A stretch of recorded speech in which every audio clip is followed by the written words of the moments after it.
Hey pre-calc, this is part 3 of section 2.4, limits that approach infinity or limits that involve infinite values. So the directions on this, 27 through 36, are basically just you guys making that connection between the vertical asymptotes are very, very helpful when we're talking about limits from the left and the right of domain issues that can't get canceled, okay? And the horizontal asymptotes are very important when we're doing limits approaching infinity or negative infinity. So yeah, being able to spot those kind of at an instant is super, super helpful. I'll do a couple of these with you guys, like 27. So the vertical asymptotes are always denoted by what the bottom is as it equals 0. If you've already canceled out factors, throughout the process. So x squared minus 4 equals 0 is our vertical asymptotes. Those are the solutions to that equation are our asymptotes. So I can add 4 to both sides. Square root positive 4. It creates a plus or minus when you square root both sides. And those are our vertical asymptotes. Plus or minus 2. So left 2, here's what it looks like.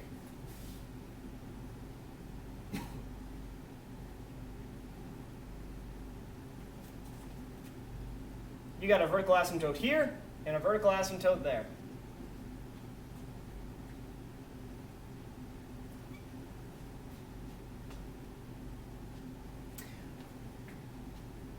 I'm going to keep that. If the top power is smaller, it's x to the 0 right now, than the bottom leading power, x squared, the bottom gets dominated, the top gets dominated by the bottom instantly as far as the values of y goes. It's sort of like, hey, 1 divided by 275 trillion to the billionth power, that's going to 0.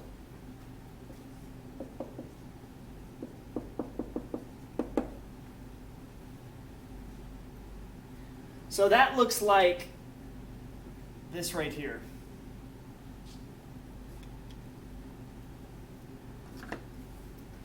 So the horizontal asymptote is y equals 0. The vertical asymptotes are at plus or minus 2. So now if somebody said, hey, what is the limit as x approaches infinity of that function? You'd say, oh, it's going to 0, either from the top or from the bottom. How about from here? It's going to infinity either from the top or from the bottom. And then inside here, you've either got behavior that looks like this or behavior that looks like that. And then you can kind of read the situation based on where those asymptotes are.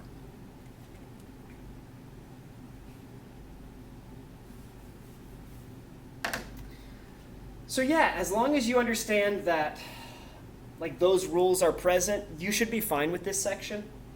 Just a reminder, like on number 29, if the leading power on top matches the leading power on the bottom, they're both x squareds, you take the ratio of those leading coefficients, 2 over 1, to get the horizontal asymptote.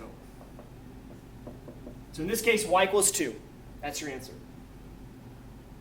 And this in particular is kind of tricky because if you set the bottom equal to 0, you can't factor the left-hand side. You subtract 1 from both sides. It's kind of like, hey, x squared. That's what you look like. Negative 1, you're down here. Where do those two functions meet? They don't. There's no real solution to this equation. You could square root both sides and call it plus or minus I, but those cannot denote, those can't be vertical asymptotes in a Cartesian xy plane. Sorry, I don't mean to use words like Cartesian. It's just the first thing that popped in my head. So, there are no vertical asymptotes here on 29. No vertical asymptotes.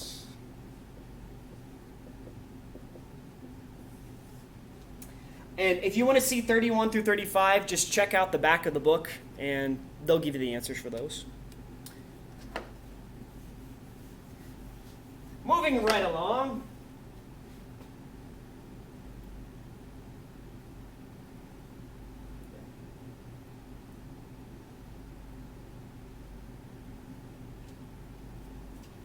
This one actually asks you guys to sketch a graph.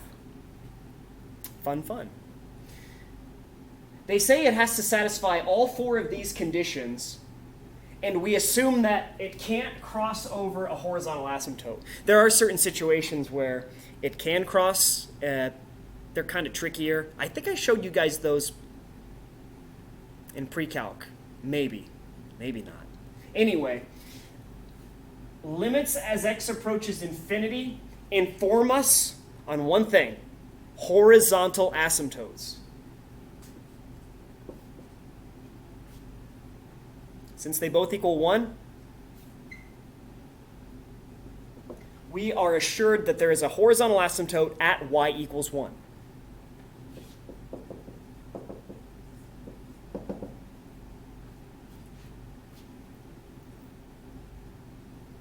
When we get infinite limits from the left and right of a specific number, that's informing us on our vertical asymptotes.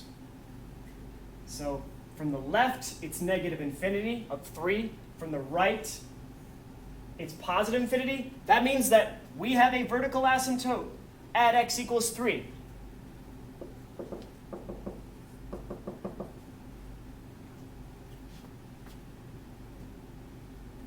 And then from the left, it goes to negative infinity. So it's got to be underneath and then move like this. To go to negative infinity, from the left of 3. So we're going from the left to negative infinity. So that's kind of what that function would look like. And then from the right, it goes to positive infinity.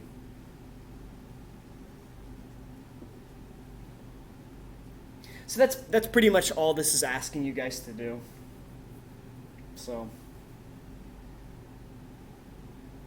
So what happens when they add a few more pieces to the puzzle, like on 39?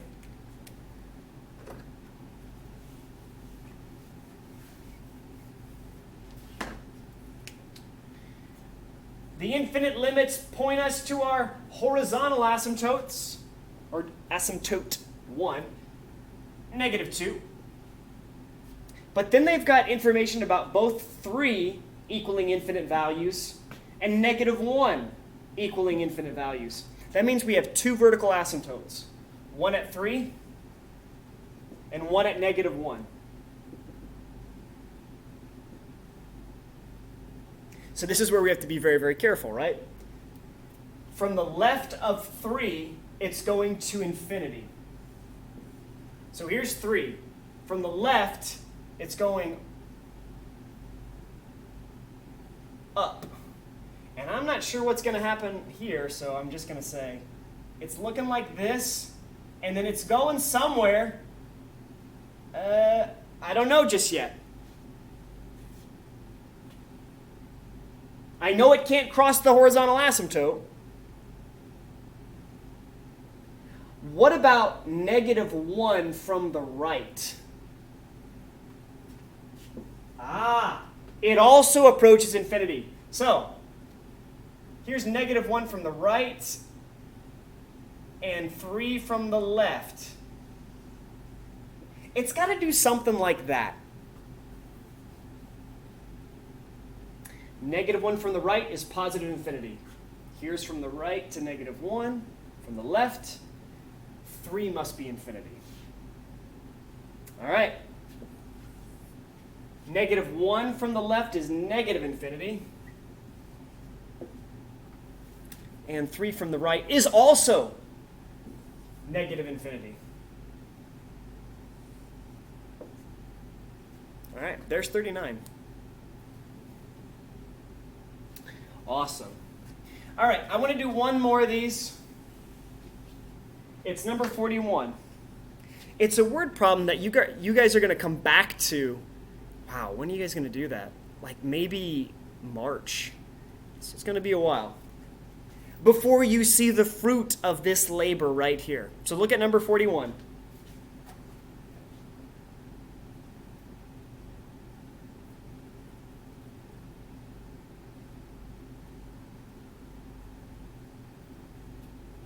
So it says salt water of concentration 0.1 pounds of salt per gallon flows into a large tank that initially contains 50 gallons of pure water. So if the flow rate of salt water into the tank is 5 gallons per minute, find the volume of water and the amount of salt in the tank after T minutes. So it's two completely separate functions. So a lot of times when people see a problem like this, it's very mysterious and they're just not quite sure what they're supposed to do.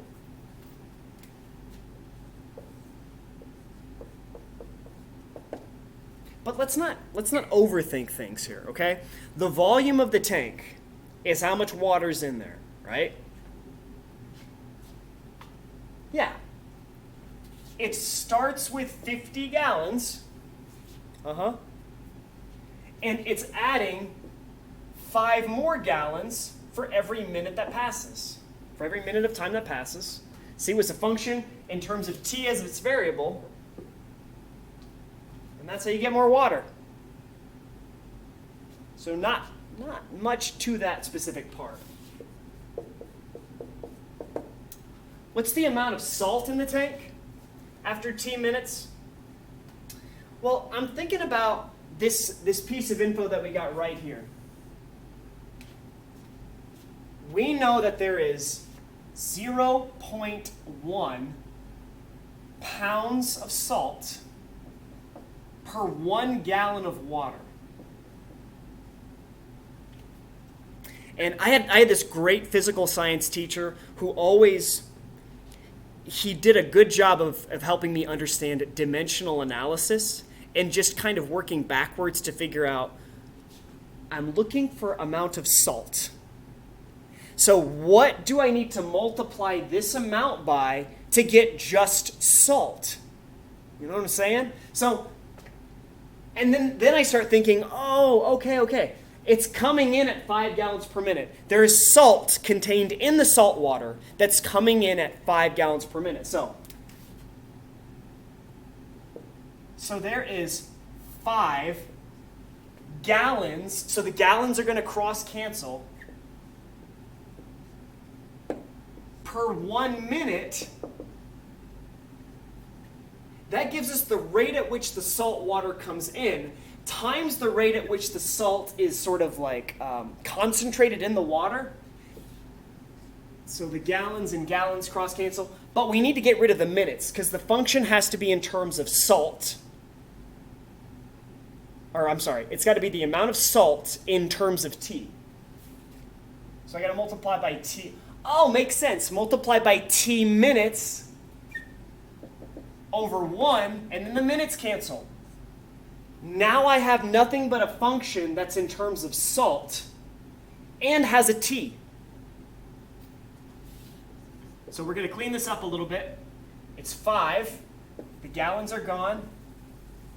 The minutes are gone. 5 times 0.1 is 0.5 pounds of salt times t. So I don't have to include the unit when I write a function like that. So these were the two things that were asked of Part A. Part B wants to know what's the formula for the salt concentration.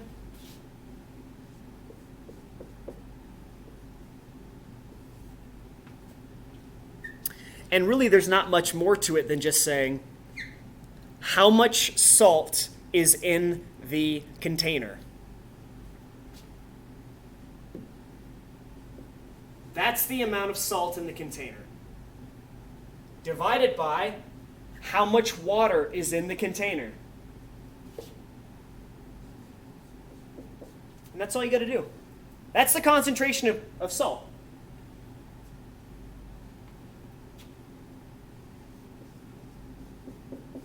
So 0.5 t divided by 50 plus 5t.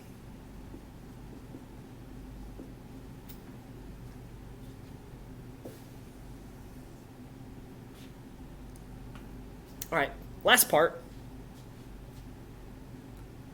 What happens to C of t over a long period of time?